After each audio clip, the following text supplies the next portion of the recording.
యనమల రామకృష్ణ గారు. అధ్యక్ష, లోపి గారు మాట్లాడుతూ deputy chief minister Pawan Kalyan గారు ఈ రాష్ట్రంలో లా అండ్ ఆర్డర్ ఫెయిల్ అయిందని చెప్పారని చెప్పారు. ఇది వాస్తవం కాదు అధ్యక్ష. ఆయన చెప్పింది ఏంటంటే సోషల్ మీడియాలో ఎవరిష్టం వచ్చినట్టు వాళ్ళు పెడుతున్నారు, దీన్ని కంట్రోల్ చేయకపోతే అవసరమైతే స్పెషల్ యాక్ట్ అన్నా తీసుకురండి, కంట్రోల్ చేయలేకపోతే ఇది అరాచకం కింద తయారవుతుంది అనేటువంటి చెప్పిన దాన్ని ఎల్ఓపి గారు వక్రీకరించి ఆయన ఏదో లా అండ్ ఆర్డర్ ఫెయిల్ అయిందని. అసలు లా అండ్ ఆర్డర్ అంటే వేరు దేశ, క్రైమ్ రేట్ వేరు.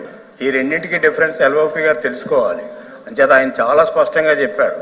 ఎంచేతంటే ఫ్యామిలీ మెంబర్స్ మీద, ముఖ్యమంత్రి గారి ఫ్యామిలీ మెంబర్స్ మీద, పవన్ కళ్యాణ్ గారి ఫ్యామిలీ మెంబర్స్ మీద సోషల్ మీడియాలో, అదే అందరి మీద, మీ మీద అయితే మా మీద, అందరి మీద సోషల్ మీడియాలో ఇష్టం వచ్చినట్టుగా రాస్తూ ఉంటే దాన్ని పట్టించుకోవాల్సినటువంటి అవసరం ఉంది అని ఆయన ఒక మాట అన్నారు. ఆ మాట అని దాన్ని గవర్నమెంట్ సీరియస్గా తీసుకుందని చెప్తే అదేదో వక్రీకరించి ఆయన లా అండ్ ఆర్డర్ ఫెయిల్ అయిందని ఆ ప్రభుత్వంలో ఉన్నటువంటి డిప్యూటీ చీఫ్ మినిస్టర్ చెప్పారని చెప్పడం అనేటువంటిది కరెక్ట్ కాదు అధ్యక్ష.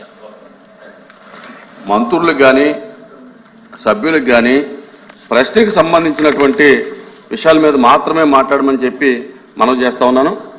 I'm announce to the house that I have received the following message from the honourable speaker Andhra Pradesh legislative assembly.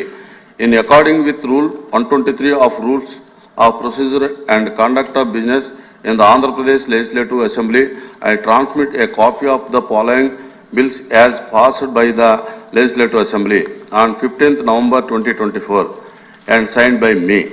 The Andhra Pradesh Public Employment Regulation of Age of Superannuation Amendment Bill 2024, LA Bill number 14 of 2024, Money Bill. Second, the Andhra Pradesh Electricity Duty Second Amendment Bill 2024, LA Bill number 19 of 20.